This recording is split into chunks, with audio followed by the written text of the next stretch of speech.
So, Coach, you played quarterback in high school, and you end up playing defensive back for the Bear at Alabama. How did that happen? This is a good story. I was an Alabama fan from the beginning. My dad grew up in Alabama. He ended up being the only Riley that really left Alabama for an extended period of time.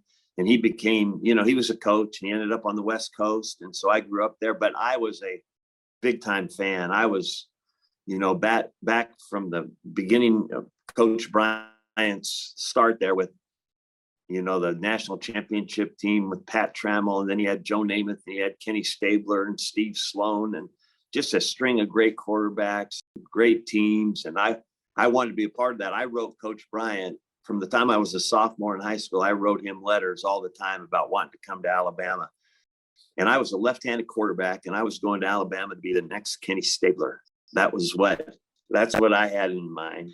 And so when I finally was going to Vanderbilt because I didn't have an offer from Alabama.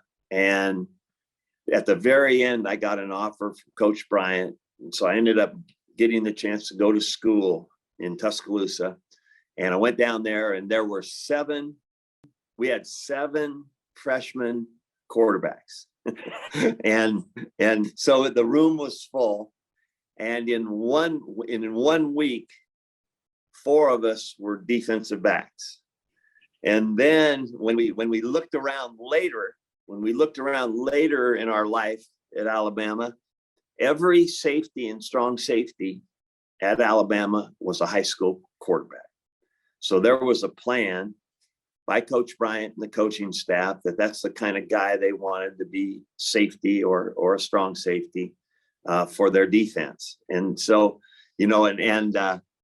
that was my week-long try or opportunity to be the next Kenny Stabler. But boy, did I really appreciate my experience at Alabama. Just being in that program, getting to play for Coach Bryant, the tremendous people I met. It was just, I'm so thankful for that time. Well, that leads me into my next question about that time. What, if anything, and I'm sure there was, did you take from Coach Bryant that you use even today? RJ, I think there's so many things that he did in coaching that should be emulated by other coaches. But the one thing I would tell you that I appreciated is that, first of all, I was not a great player at Alabama. I was just one of the guys, but I was never meant to feel like that. He made everybody feel important on that team. He helped everybody have tremendous pride in being in the program and helping the team. He was always very, very team oriented, and every guy on the team was important to him. Even the guys like me that weren't the great players in that. We had great players in that program. But the thing I brought from that is, in my programs that I've had, I want every player to feel like I did, that they're important to the team. When they walk into that locker room, that's their home. They feel comfortable. They feel welcome. They feel excited to be a part of the program because of the way that they're treated.